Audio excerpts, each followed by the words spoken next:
Hello everyone! Kamustang lahat? It's Michael here and welcome back with another episode about boogies.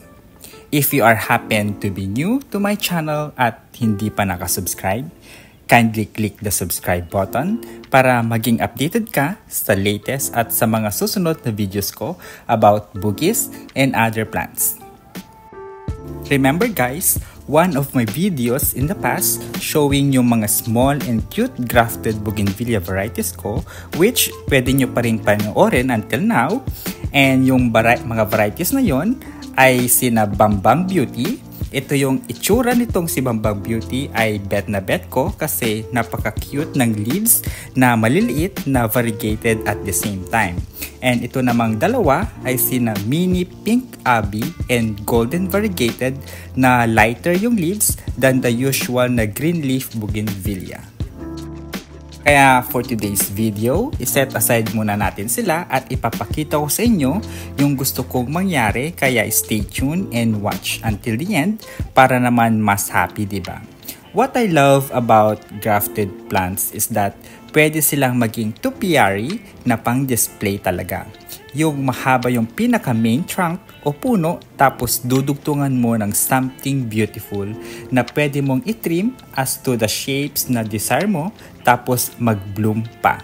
Perfect, di ba? Since pagsasamahin ko yung tatlo in one pot, ang gagamitin ko ay yung malaking white plastic pot.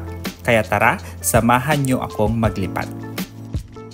But before that, I would like to take this opportunity din na magpasalamat sa aking mga viewers na matiyagang nanonood sa current at past videos ko.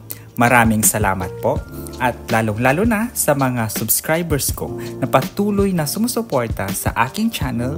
Thank you so much!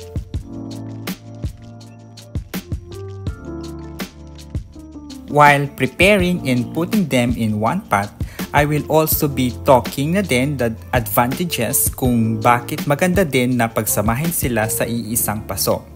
And one of the advantages na pagsamahin sila sa ang mga small grafted boogies sa isang paso is that it can save space. Most especially sa mga limited space lang sa bahay or bakuran.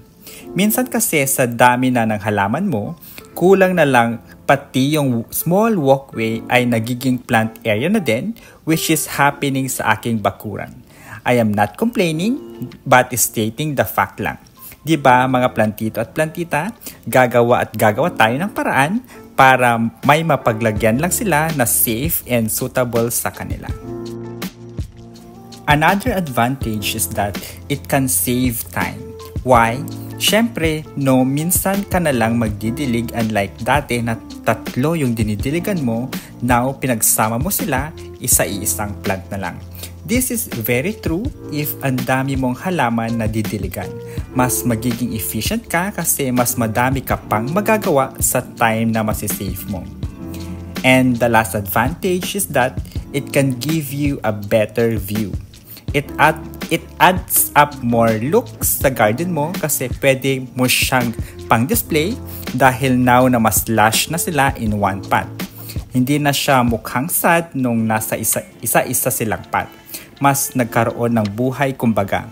At mas magkakaroon pa ng buhay once na mag-bloom sila ng sabay-sabay with different colors. Kayo ba guys, have you tried this idea to combine plants in one pot to make a beautiful one? And let me know in the comment box section if nagawa nyo na ito.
After putting them in a pot, make sure that you fertilize them para naman mas mabilis yung paglaki nila bago nilang pot.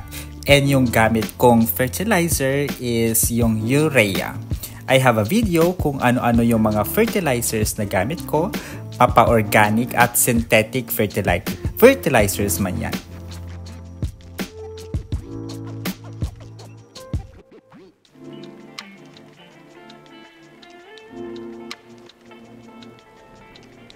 After giving fertilizer, don't forget to water them para hindi ma-shock yung mga bugis natin since mainit ang fertilizers na pwedeng makasunog sa kanila. And by the way, yung paglagay pala ng fertilizer is dapat malayo sa pinakapuno niya ha. Also, if mapapansin nyo na madaling mag-subside yung water ng potting mix na gamit ko. Guys, it is also important to note na gumamit ng potting mix na madaling mag-drain. This is so true, lalong-lalo na ngayong tag-ulan. Ayaw natin na mag-stagnant yung water sa mga pots ng bugis natin to prevent rotting. Rotting kasi is a common problem during rainy days, kaya very mindful tayo sa potting mix na gagamitin natin.